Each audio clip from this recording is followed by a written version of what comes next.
আপনারা দেখুন যুগবীক্ষণ, যুগের সাথে মানুষের পাশে সর্বদা এগিয়ে। বিশ্ববিখ্যাত বাদ্যযন্ত্র শিল্পী তথা সুরের জাদুকর ভি বালসারের 102তম জন্মদিবস উপলক্ষে গত 22 জুন রবীন্দ্র সদন প্রাঙ্গণে ভি বালসারা মেমোরিয়াল কমিটি ও ক্যালকাটা ইউনাইটেড কালচারাল সোসাইটির যৌথ উদ্যোগে খ্যাতনামা কণ্ঠ ও বাদ্যযন্ত্র শিল্পীদের মেলবন্ধনে আয়োজিত হলো এক মনোজ্ঞ সাংস্কৃতিক অনুষ্ঠান।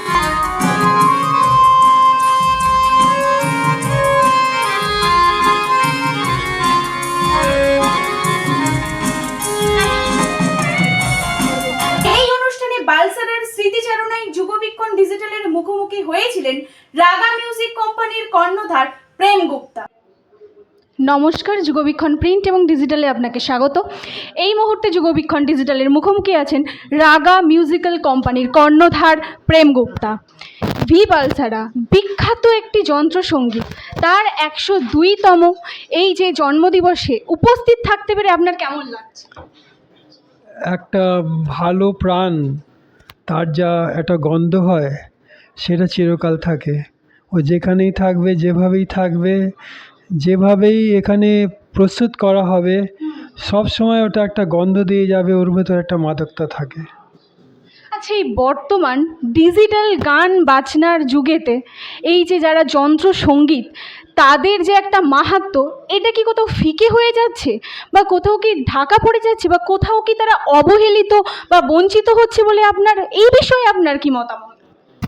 এটা বঞ্চিত হবেই হবে, এটা কিছু করার নেই, এটা সময়ের ব্যাপার আছে।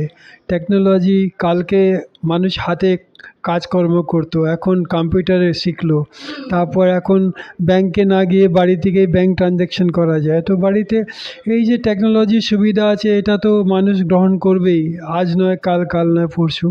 এছাড়াও কিন্তু একটা জিনিস কি আছে, মানুষের সাথে মানুষের মিলন, যে মিলনের ভেতরে একটা একটা একটা মেলোডি থাকে, একটা দেখা হলে একটা মানুষের ভেতরে একটা আগ্রহ, ভাবনা, একটা নতুন নতুন জন্ম নেয়, সেটা কিন্তু আপনি পাবেন না ওখানে। সেটাই যন্ত্রসঙ্গীতের ব্যাপারেও আছে। যখন যন্ত্রসঙ্গীত, অ্যাকাউস্টিক যন্ত্রসঙ্গীত তিনি একসাথে 16টি বাদ্যযন্ত্র, মানে মুখের কথা না, এতগুলো বাদ্যযন্ত্র তিনি বাজাতে জানতেন, মানে কতটা প্রতিভা, কিন্তু সেই রকম ভাবে আমরা কোনো রকম উদ্দীপনা বা কোনো রকম অনুষ্ঠান দেখতে পাই না, শুধুমাত্র ভি বালসারা কালচারাল কমিটির দিক থেকে ছাড়া। সেই রকম ব্যাপার কি আছে যে এখানে এখন হয়ে গেছে প্রচারের যুগ আছে। যাদের নিয়ে প্রচার করা যায়, কিংবা যাদের প্রচার করলে অনেক লোককে ইনফ্লুয়েন্স করা যাবে, সে ছাড়া কোনো এখন হয় না। আপনি রাগা মিউজিক্যাল কোম্পানির কর্ণধার, বিভিন্ন নামি দামি শিল্পীদের সাথে কাজ করেছেন, তো ভি বালসারার সাথে কি কখনো কাজের সুযোগ হয়েছে আপনার? হ্যাঁ, হয়েছে আমার।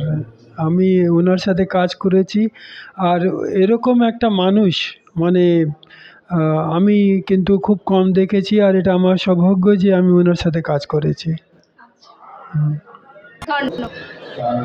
রাজনীতি থেকে ক্রীড়াঙ্গন, শিক্ষা সংস্কৃতি থেকে বিনোদন, সব খবরে প্রথম থেকেই প্রথমে যুগবীক্ষণ। দেখুন, পড়ুন এবং এগিয়ে চলুন যুগের সাথে।